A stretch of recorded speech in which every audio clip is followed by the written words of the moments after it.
connect a region of over 600 million bridges between our lands.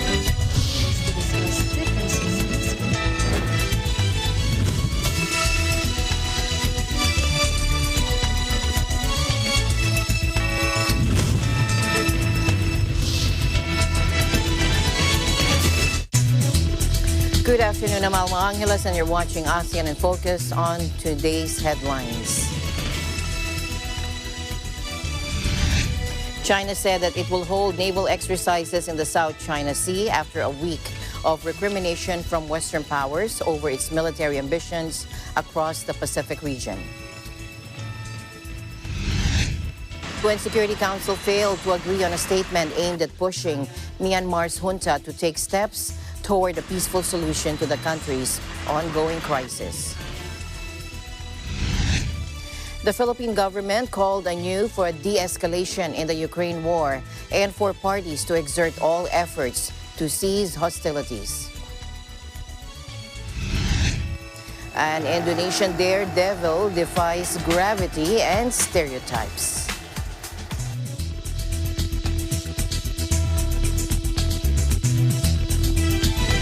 First in our news, China said Saturday that it will hold naval exercises in the South China Sea after a week of recrimination from Western powers over its military ambitions across the Pacific region. The exercises, set to take place in the sea less than 25 kilometers off the coast of South China's Hainan province, come as the U.S. leads warnings over China's growing military and economic presence in an area spanning from the South China Sea to the Pacific Islands. China routinely conducts similar drills in waters near its shores, with an exercise in another area of the sea near Hainan scheduled for this week, as well as multiple others along the country's eastern coastline. But this latest exercises come as Beijing faces a growing chorus of warnings from the U.S. and Western allies over its naval ambitions, which critics say are a beachhead for a wider attempt to change the regional balance of power. U.S. Secretary of State Antony Blinken accused Beijing of raising tensions over Taiwan and the South China Sea, which China claims as part of its territory. China's foreign ministry accused U.S. Secretary of State Antony Blinken of smearing the country after the diplomat delivered a landmark policy speech calling for action to counterbalance China's influence. Take a look. These issues. China is the only country with both the intent to reshape the international order and, increasingly, the economic, diplomatic, military, and technological power to do it. We are not looking for conflict or a new Cold War. To the contrary, we're determined to avoid both. We don't seek to block China from its role as a major power, nor to stop China, or any other country for that matter, from growing their economy or advancing the interests of their people. President Biden believes this decade will be decisive. The actions that we take at home and with countries worldwide will determine whether our shared vision of the future will be realized. To succeed in this decisive decade, the Biden administration's strategy can be summed up in 3 words: invest, align, compete. Even while Russia was clearly mobilizing to invade Ukraine, President Xi and President Putin declared that the friendship between their countries was, and I quote, without limits. Just this week, as President Biden was visiting Japan, China and Russia conducted a strategic bomber patrol together in the region. Beijing's quashing of freedom in Hong Kong violates its handover commitments enshrined in a treaty deposited at the United Nations. We'll continue to raise these issues and call for change, not to stand against China, but to stand up for peace, security, and human dignity. 布林肯国务卿的这篇演讲，洋洋洒洒，费尽心机，实质是散布虚假信息，渲染中国威胁，干涉中国内政，抹黑中国内外政策，目的是遏制、打压中国发展，维护美霸权强权。中方对此强烈不满，坚决反对。美国才是胁迫外交的发明者和代名词，胁迫的对象不分大小，不分远近，甚至不分敌友。美国惯于霸凌霸道，国际社会深受其害。美国的这个老毛病早该改改了。 President Biden on Monday made waves by offering the most explicit pledge in decades that the U.S. would militarily defend Taiwan from any invasion by Beijing. The pledge angered Beijing, which warned Washington not to underestimate China's resolving capabilities. Blinken's comments followed verbal sparring between Beijing and Washington over President Biden's promise to defend Taiwan if attacked by China. Made on the president's trip to the region earlier this week, China has in turn vowed to defend its national interests over Taiwan, warning Washington not to underestimate Beijing's resolve and capabilities on the issue. Meanwhile, governments including Australia and New Zealand have also sounded alarm this week over leaked documents that appear to show a plan to build broad security cooperation between China and the Pacific Islands. China, which insists its cooperation with Pacific Island countries does not target any country, has sent its Foreign Minister Wang Yi on a trip across the region this week to discuss dramatic expansion of Beijing's security and economic engagement. 两国互信水平越来越高，共同利益越来越多，合作之路越走越宽。可以说，中所关系已经走在中国同太平洋岛国关系的前面。 The deal's details are unclear, coming midway through a Chinese delegation's 8-nation trip. But an earlier leaked draft agreement sent to several Pacific countries outlined plans to expand security and economic management. A press release from the Samoan government confirmed that Chinese Foreign Minister Wang Yi and Samoan Prime Minister Fiame Naomi Mataafa had met and discussed climate change, the pandemic, and peace and security. According to the South Morning China Post, Chinese Foreign Minister Wang Yi blamed the U.S.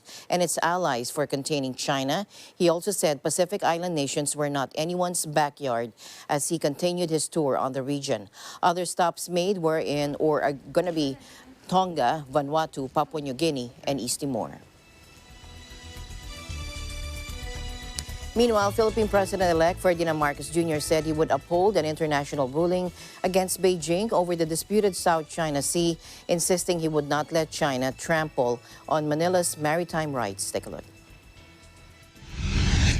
Considering in the West Philippine Sea that there have been these conflicts, we will not allow a single square, even make it smaller, a single square millimeter of our maritime, coastal, and up to our 200 kilometers rights to be trampled upon. And how do we do this? We strengthen our. Well, we're talking when there's not traipse around it. We're talking about China. And how do we do that? We talk to China consistently with a firm voice. And we say that hindi naman natin pwedeng girahin. At ang gusto ba natin gawin yun? Manggigera pa tayo ngayon. Papasok pa tayo sa gera. That's the last thing we need right now. So we have to continue to discuss with them the conflicting claims that we have with China and that China has with other members of ASEAN. And I think ASEAN is still going to be a very critical part of that discussion, of that. But nonetheless, we also have to continue to pursue bilateral contact and communication with China. In fact, this is what I mentioned when I spoke to President Xi. When he came, he called me to congratulate me on winning the election. I immediately went and I said that we have to continue to talk about this. We cannot be allowed to. This cannot be allowed to fester and to become more severe in terms of a problem between our two countries.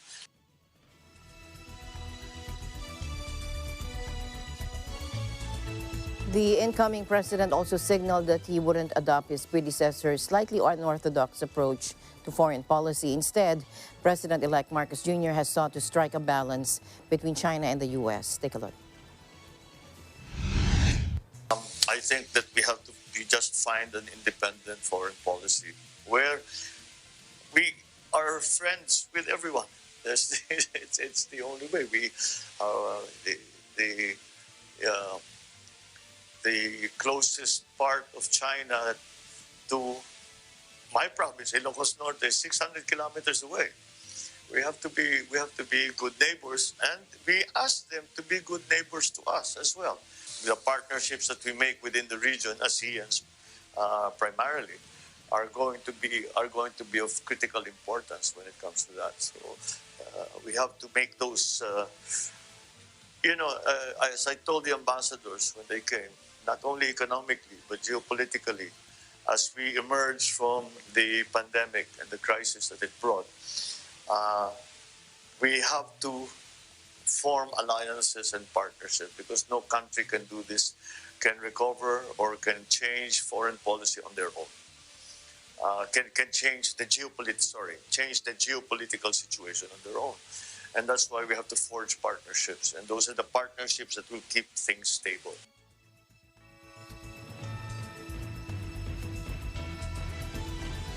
Back to China's trip to the South Pacific, China's Foreign Minister Wang Yi held talks with leaders and top officials from the 10 Pacific Island nations today, part of a regional diplomatic blitz that has stirred deep concern in Western nations. The virtual summit is expected to discuss leaked proposals for China to radically increase its involvement in the security, economy, and politics. Natural humanitarian disasters showing people throughout the region unmatched. All right, we'll take a short break, and Eagle News, ASEAN in Focus, will be right back. Stay tuned.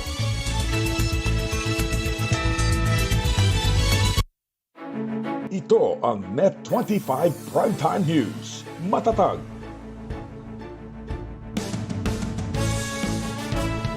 matapang, matapat, kasama sina Alex Santos, Emma Tiglao at Vic De Leon Lima.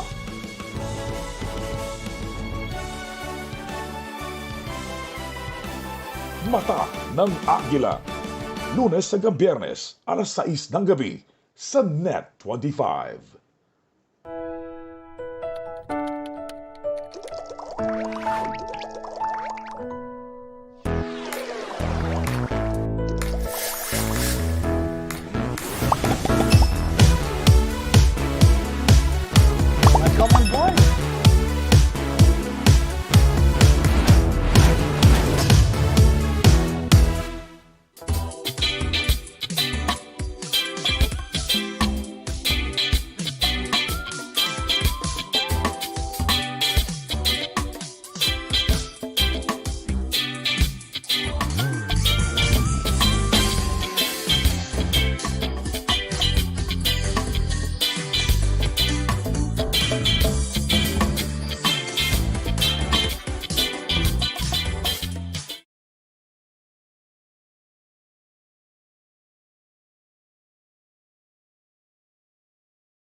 Kayo ay may sumbong o reklamo na gusto po ninyong paaksyonan sa inyong lugar. Problema na nais niyo pong masolusyonan.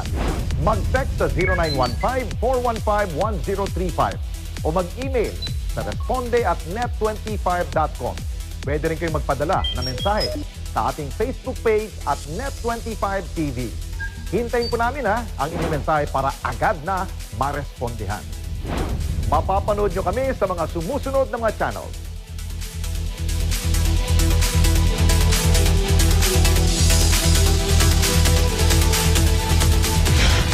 Sabado, alas 6 hanggang alas 7 ng gabi.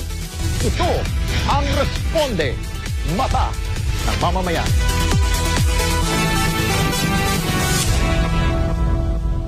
After 2 years, the Philippine Sports Stadium lights up once again for the biggest musical event of the season.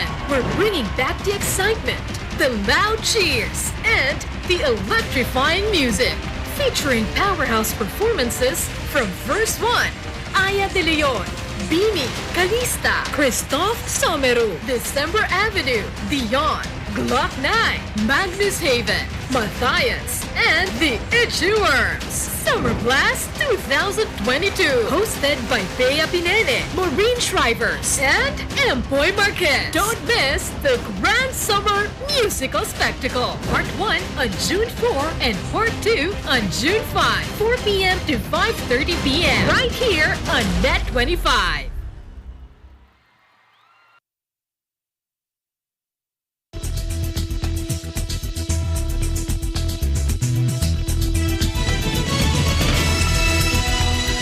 Welcome back. Chinese Foreign Minister Wang Yi held talks with leaders and top officials from the 10 Pacific Island nations today, part of a regional diplomatic blitz that has stirred deep Western concern. The virtual summit is expected to discuss leaked proposals for China to radically increase its involvement in the security, economy, and politics of the South Pacific. Wang is in the Fijian capital Suva, where he will co-host a virtual meeting with regional foreign ministers, many of whom are also leaders of the small island states. On the table is a secret deal obtained by AFP that would see China train local police, become involved in cybersecurity, expand political ties, conduct sensitive marine mapping, and gain greater access to natural resources on land and in the water. As an enticement, Beijing is offering millions of dollars in financial assistance, the prospect of a China-Pacific Islands free trade agreement, and access to China's vast market of 1.4 billion people. Only Pacific nations that recognize China over Taiwan will attend this summit, including those Wang has already visited on his regional whistle stop, Solomon Islands, Kiribati, Samoa, and Fiji. The proposal comes as Beijing jostles with Washington and its allies over influence in the strategically vital Pacific. Many Pacific nations are also keen to maintain amicable ties with China, balancing relations between Beijing and Washington or playing each off against the other. So it's far from clear what Pacific Island leaders will tell Wang today or in a series of closed-door meetings around the South Pacific. Wang said that Beijing was willing to work with other major powers in the Pacific region to help island nations develop. He also described his Pacific tour as a trip of peace, friendship, and cooperation, according to a statement by the Chinese Foreign Ministry. Wang is expected to remain in Fiji's capital until at least Tuesday, meeting with the country's leaders and hosting the second China-Pacific Island countries' foreign ministers meeting. The Chinese foreign minister will visit Vanuatu, Papua New Guinea, and Tonga, just months after the island nation was devastated by a deadly earthquake and tsunami to round out his tour. Now, U.S. President Joe Biden said that Russian President Vladimir Putin's statement to divide Europe by invading Ukraine had backfired and told Naval Academy graduates that their job will be ensuring maritime freedom in the South China Sea. President Biden told 1,200 graduating cadets in Annapolis, Maryland, that they're entering military service at a time of many global challenges, and they will be charged with helping preserve stability in an uncertain world. Take a look. In the Indo-Pacific, a maritime theater will be the leading edge of our response to natural humanitarian disasters, showing people throughout the region the unmatched ability of the United States to be a force for good. You'll defend the international rules of the road, underwrite the future of the Indo-Pacific that is free and open, ensure freedom of navigation of the South China Sea and beyond, and make sure the sea lanes remain open and secure. The first time, if I can hesitate for a second here, did anybody think when I call for sanctions against Russia that in addition to NATO, that Australia, Japan, North Korea, some of the ASEAN countries would stand up and support those sanctions? The world is moving so rapidly. Things are changing.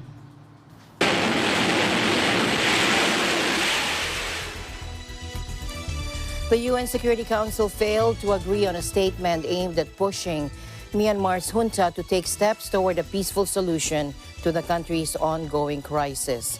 China and the United Kingdom, which drafted the text, blamed each other for the failure of the day-long negotiations, which followed a closed-door council meeting on Myanmar in the morning. For London, China was asking too much, which led to the collapse of the negotiations.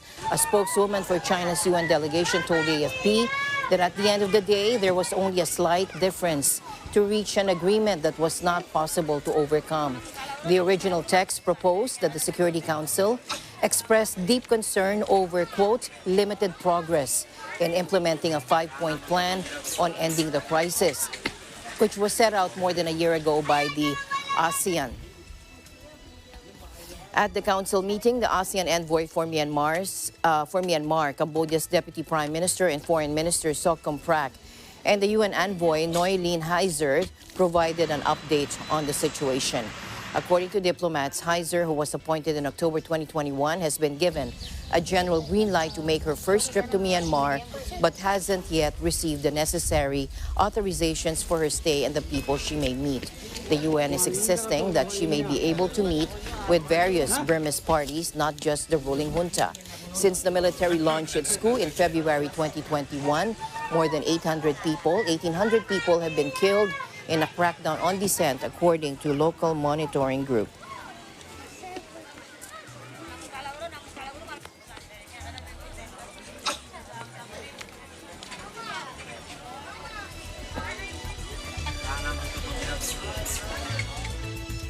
Wrapping up a 5-day mission to Bangladesh, the UN High Commissioner for Refugees appealed on Wednesday for sustained and predictable support for Rohingya refugees and their host communities.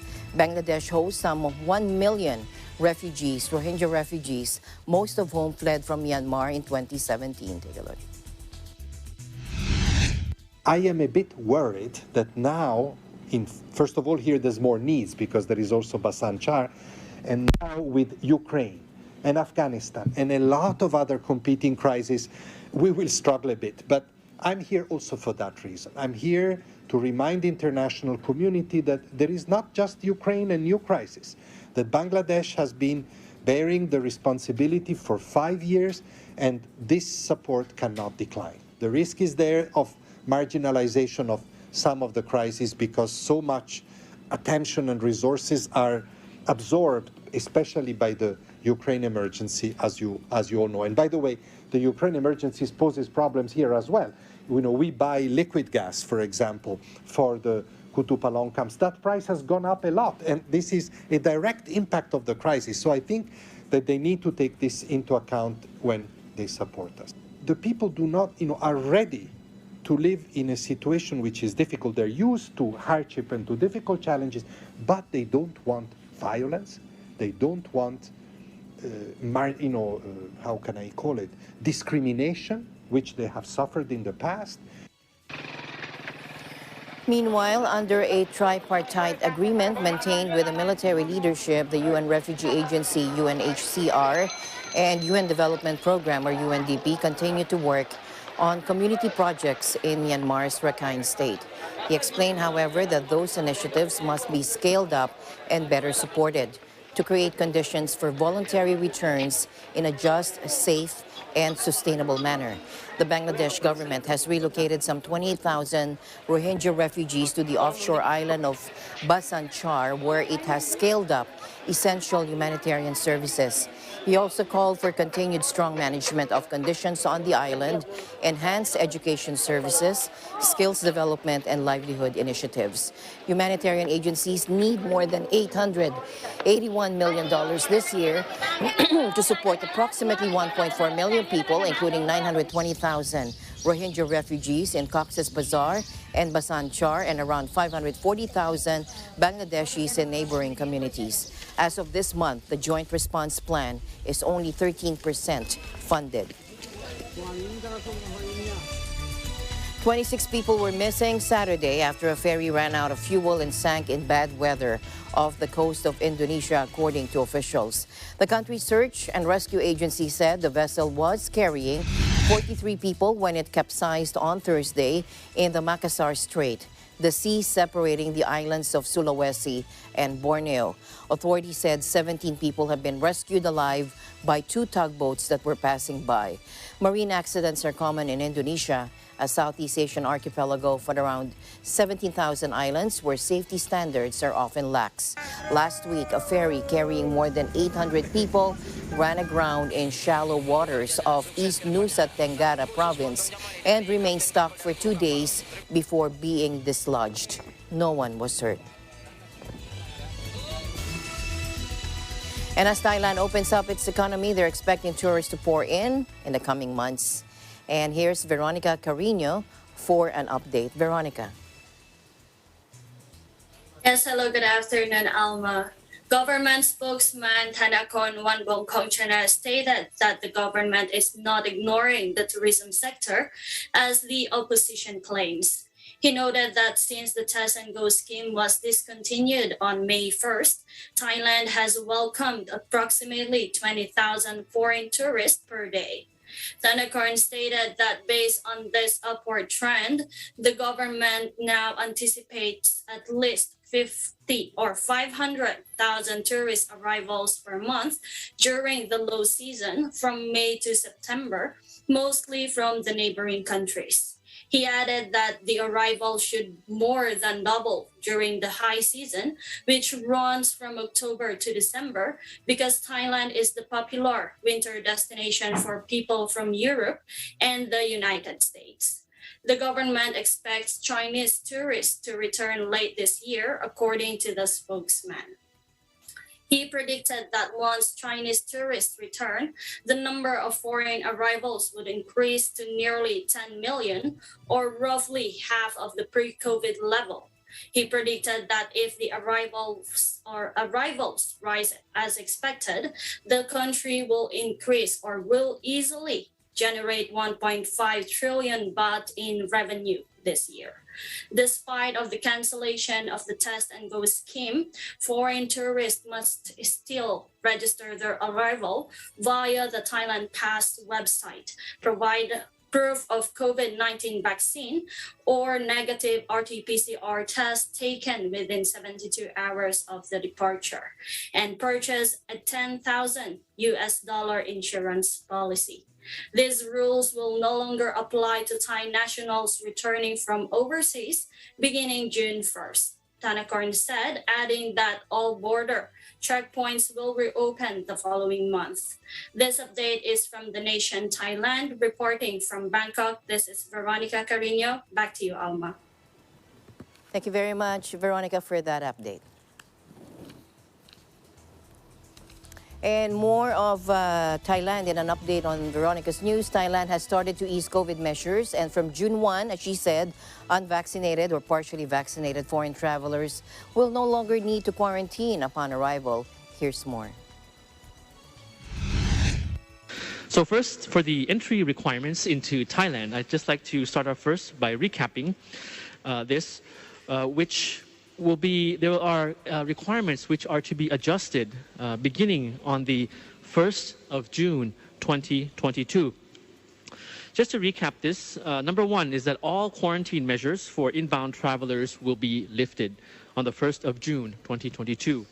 All quarantine measures for inbound travelers lifted. Number two, Thai nationals who enter Thailand by air and by land will no longer need to register on the Thailand Pass. This is for Thai nationals. And number three, for foreign nationals, they will still need to register on the Thailand Pass system at the moment with a more facilitated process. So firstly, for fully vaccinated foreign travelers, having to provide the vaccination certificates, minimum of $10,000 travel insurance to cover COVID-19 medical expenses, and a copy of the valid passport. And for unvaccinated or not fully vaccinated foreign travelers, will have to provide the COVID-19 test results, RT-PCR or ATK, issued within 72 hours before traveling, the $10,000 travel insurance covering COVID expenses, and the copy of the valid passport. So on the 1st of June, foreign nationals will still have to register on the Thailand Pass, but with a more facilitated procedure. And of course, as time goes by, we will be having, of course, more relaxed measures for everybody. But the 1st of June, this will apply to Thai nationals first, no longer having to register on Thailand Pass. So we'll go step by step, don't worry. The Thailand Pass QR code will be auto-generated as well. This is new.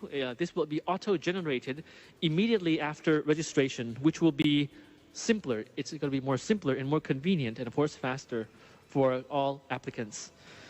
The airlines are required to pre-check for Thailand Pass QR code prior to issuing the boarding pass to travelers coming to Thailand. And once they arrive in Thailand, travelers are required to go through the usual checks at the airport. For the Thai nationals, of course, as I mentioned, no longer required to register for Thailand Pass. Thailand Pass will function as a pre-arrival registration for foreign travelers, not an approval system anymore. However, of course, until the revised Thailand Pass measure does take effect on the 1st of June, Thais and foreign nationals are still required to register with the Thailand Pass system and seek approval from the system. So that's 1st of June for Thai nationals initially.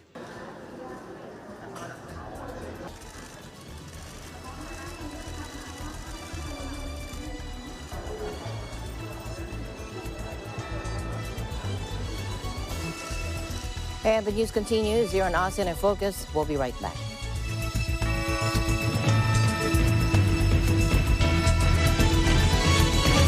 Pilipinas at saan mang panig ng mundo, ihanda na ang shopping list nyo dahil narito na ang online shopping show kung saan ang hanap nyo, meron dito. Narito na ang Shopping All the Way with Jojo A. Eat na hit? We have it! May sayawan, tawanan, pati naiyakan. Pati pets nyo mag-i-enjoy dito. But wait, there's more. Dahil pati celebrity sellers, makikipag-online selling din. At hindi lang yan, dahil may chance kayong makabili ng collectible items mula sa inyong mga paboritong artista. Kaya what are you waiting for? Add to cart na! Shopping All the Way with Jojo A. Opening soon sa Net 25.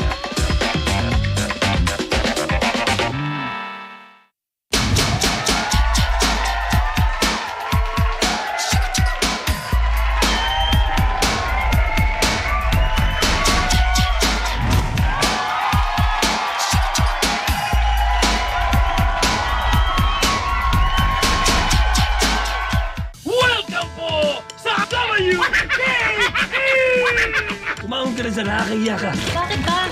Nag-enjoy pa ako eh. Enjoy na enjoy ka. Hindi pa tayo nagbabayad ng entrance. Superhero ka ba? Oo. Kinukutuban kasi ako. Meron kayong masamang gagawin. Yes! Pero ito! Ano?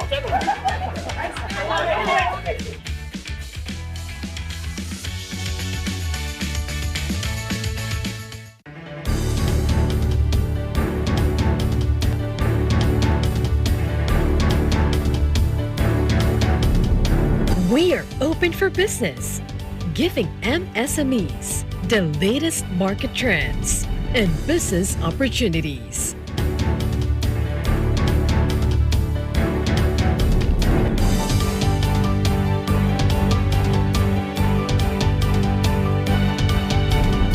Open for business, only on Net 25.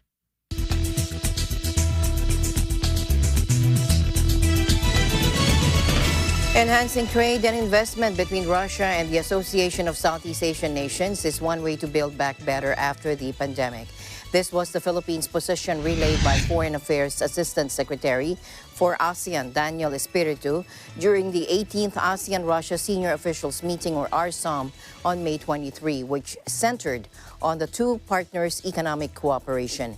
In the virtual meeting, Espiritu highlighted the importance of implementing the ASEAN-Russia Trade and Investment Cooperation Roadmap and Work Program 2021-25, as well as the need for ASEAN societies to keep up with the rapid changes in digitalization. He then relayed Manila's view that Russia, as a dialogue partner, should maintain its standing and representation in ASEAN meetings. Aside from economic ties, the Russian-ASEAN talks also covered the ongoing war in Ukraine. The Philippine government called anew for a de-escalation in the Ukraine war and for parties to exert all efforts to cease hostilities. The call was made during the virtual 18th ASEAN-Russia Senior Official Meeting, or ARSOM, last May 23, where the 10-member bloc and Moscow discussed economic cooperation. Foreign Affairs Assistant Secretary for ASEAN Affairs Daniel Espiritu urged all parties to continue serious dialogue and diplomacy to settle disputes and allow safe access to humanitarian assistance in Ukraine. Based on the data from the UN, at least 3,998 have been killed, 4,693 injured since the Russian Federation's armed attack against Ukraine started on February 24. But apart from the humanitarian crisis, UN Secretary General Antonio Guterres earlier said the Ukraine war has also unleashed a perfect storm of crisis that threaten to devastate the economies of developing countries. Meanwhile, Russia's military continues its advance in eastern Ukraine in the eastern Donbas region. Russian forces are continuing to up the pressure on the twin cities of Severodonetsk and Lysychansk. At these eastern cities, Russia is slowly taking control one town at a time. On Saturday, Russia said they took the city of Lyman in Donetsk, and fierce fighting continues there. Located in the north of the eastern Donetsk region, Lyman lies on the road to Sloviansk and Kramatorsk, the capital of the Ukrainian-controlled part of Donetsk. Moscow is focused on Ukraine on securing and expanding its gains in the Donbas region near the border with Russia and home to pro-Kremlin separatists as well as the southern coast. Russian and Moscow appointed officials in the southern region of Kherson, which is under the full control of Russian troops, and in the southeastern region of Zaporizhia have said both regions could become part of Russia. Meanwhile, Ukrainian forces have counterattacked in the country's south, claiming to have pushed back Russian troops near 3 villages in the Kherson region as President Volodymyr Zelensky made his first visit to the embattled east since the start of the war. Zelensky, who on Monday will press EU leaders to break a deadlock on a new round of sanctions against Russia, a day earlier walked the streets of the devastated Kharkiv region's capital in a bulletproof vest. While 1/3 of the northeastern region remains under Russian control, he said, we will for sure liberate the entire area. He said this after the visit, also revealing he had fired the city's security chief in a rare public rebuke. Since failing to capture Kiev in the war's early stages, Russia's army has narrowed its focus to eastern Ukraine, hammering cities with relentless artillery and missile barrages as it seeks to consolidate areas under its control. Meanwhile, Russian Foreign Minister Sergei Lavrov accused Western countries of waging a total war on Russia and its people and culture as Moscow pushes on with its military operation in Ukraine. Take a look. Отметили, Запад объявил нам, объявил всему русскому миру тотальную войну. Это теперь уже никто и не скрывает. И вы видите, как Соединенные Штаты, их сателлиты удваивают, утраивают, учетверяют усилия по сдерживанию нашей страны, используя широчайший инструментарий от односторонних экономических санкций до насквозь лживой пропаганды в глобальном медиапространстве. Доходит уже до абсурда та самая культура отмены России и всего, что связано с нашей страной. Под запретом классики Чайковский, Достоевский, Толстой, Пушкин гонениям подвергаются. В общем, можно с уверенностью сказать, что эта ситуация с нами надолго. According to Lavrov, Washington and its satellites are doubling, tripling, quadrupling their efforts to contain their country. He also said they're using their widest range of tools, from unilateral economic sanctions to thoroughly false propaganda in the global media space. Western capitals slapped Moscow with unprecedented sanctions after President Putin sent troops into Ukraine on February 24.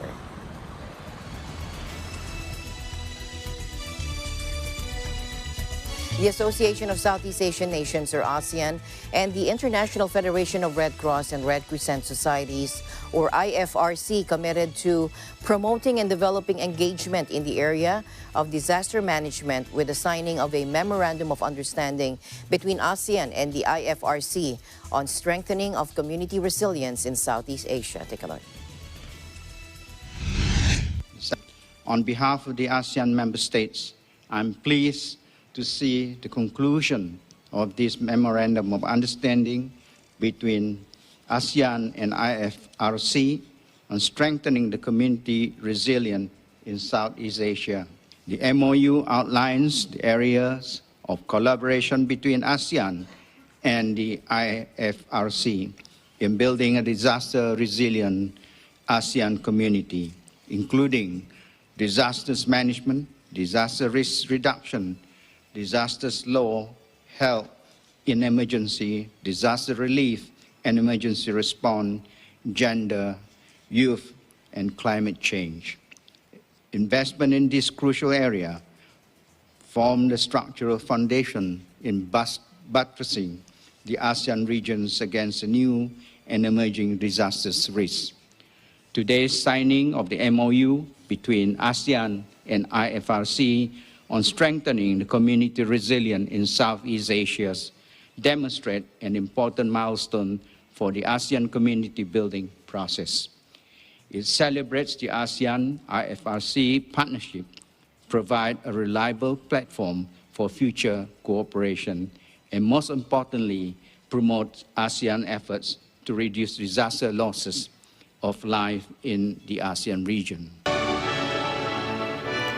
At the thematic session on breaking the silos toward multi-hazard, multi-sectoral approaches to managing risk on the 25th of May, a panelist from the Office of Civil Defense Philippines shared ASEAN's experience in promoting multi-sectoral engagements among various sectoral bodies, centers, and entities towards a whole of ASEAN approach in building disaster resilience in the region. The exchange of the MOU marks the commitment between ASEAN and drones spraying pesticides, sensors taking soil readings, sprinklers that squirt fertilizer at the touch of a button. A Malaysian plantation is using high-tech methods to boost its crop of pungent durians. Take a look.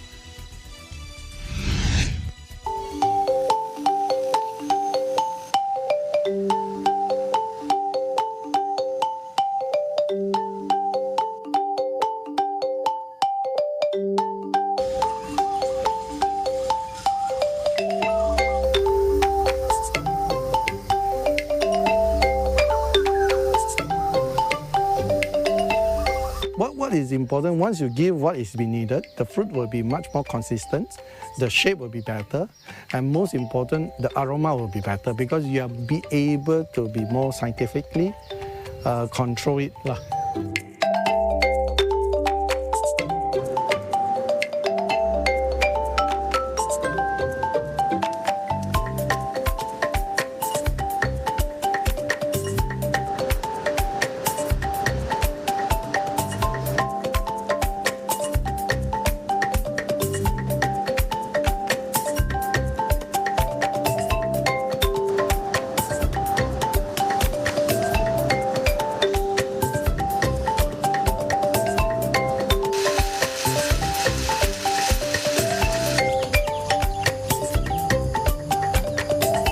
This has to be the solution if anyone wants to go into large-scale farming, especially durian.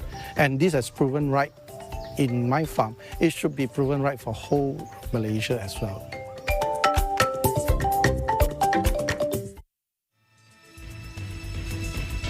And finally in our news, Carmela Purba, 23, is among a handful of women that performed the gravity-defying stunt of the Wall of Death in Indonesia. Her fearless performance on a motorbike, revving inside the wooden cylinder called Satan's Barrel, has drawn gasps from spectators at the night carnival. Take a look.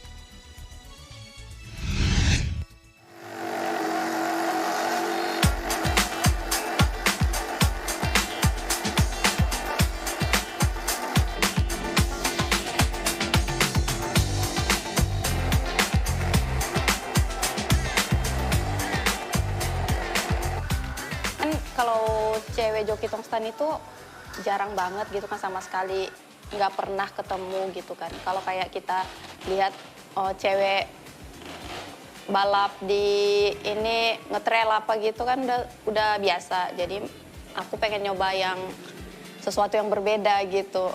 Makanya pengen banget kayak membuat yang lain dari yang lain. Makanya aku pengen belajar joki tongsetan ini. Gitu kan. Kan dulu waktu kecil tuh sering banget nonton pasar malam gitu kan, nonton tongsetan. Ya aku juga mikirnya mereka tuh pakai mistis, pakai ilmu hitam. Ya cuman kemarin waktu aku pertama belajar itu aku sempat ngomong juga ke abang yang ngajarin aku sampai bilang gini, "Bang, ini aku nggak ada dikasih ilmu apa-apa." Aku bilang gitu. Terus mereka jawab, "Ya ilmu apaan? Di sini mah cuman modal nyali doang. Kalau nyalimu gede ya udah bisa naik," katanya gitu. Sama sekali nggak ada sih ilmu-ilmu ataupun hal-hal goib gitu, nggak ada di tongstan ini.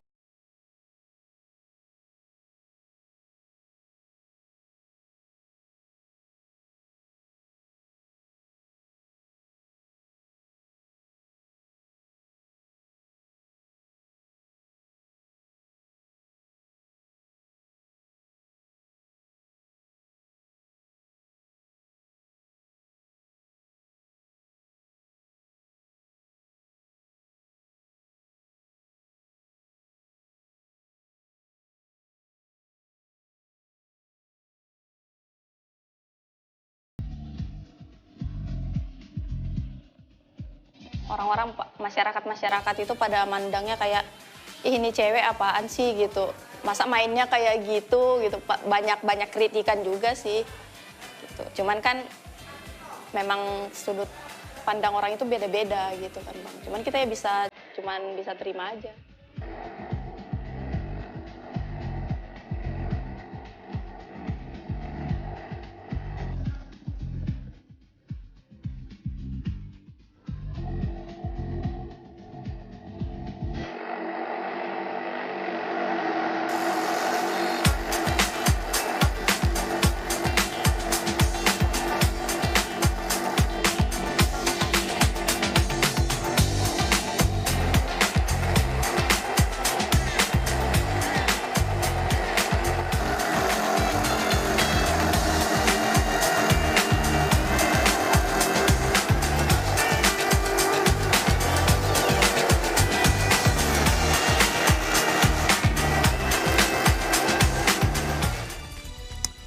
Brave girl. And that is the latest news in the ASEAN region. Thank you for joining us today here in ASEAN in Focus.